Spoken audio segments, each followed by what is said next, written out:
இருக்கேன் வெல்கம் மாட்டேன் சுப்பிரமணி சுகாதார டிபார்ட்மெண்ட். நீ என்ன நீ சுகாதாரத்துக்கு எதுக்கே இருக்கியா? சாராயத்தை ஒருத்தன் கொடுத்துக்கிட்டா நீ மந்திரியா எதுக்கே இருக்கா? நீ சொல்லுவாங்க உன்னை யாரையும் 1000 ரூபா கடன் கொடுக்க சொல்றது. 1000 ரூபாய் கொடுத்து விட்டு இபி பில்லு ஏற்றிட்ட, வீட்டு ரசீதை ஏற்றிட்ட, பதிவுத்துறையில் போன ஏற்றிட்ட, எங்கே போனாலும் காசு கேட்குற. இப்போ இபியில் கம்ப்ளைண்ட்லாம் பண்ண முடியாது. ஏன் தெரியுங்களா? அவங்களுக்கு அது ஒரு போர்டு. ஃபோன் பண்ணால் ஆம்புலன்ஸுக்கு மாதிரி போகணும் நம்பர்.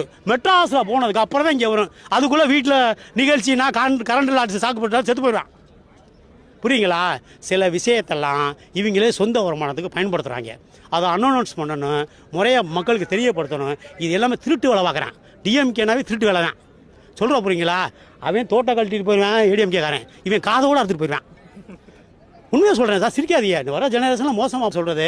போகையிலே தலைமை 5 ரூபாய்க்கு தடைக்கு முன்னாலும் 5 ரூபா விற்கும். தடையணும்னு அந்த 20 ரூபா போயிடும். புரியுதா புரியலையா? இங்கே போட வைப்பான் சார், இங்கே காசை வாங்கிடுவான்.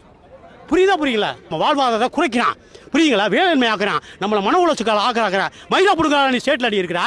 எங்கேடா போய் அமெரிக்காவில் போய் இந்தியாவில் வந்து எல்லாம் மேக் இன் இண்டியா திட்டத்தில் நிறையா படிக்க. நீ என்ன தொழில் முதலுக்கு போய் எங்கே போன? நீ ரத்த மாற்ற போன, உனக்கு பிளட் கேன்சரு. அதை சொல்லு உண்மையை.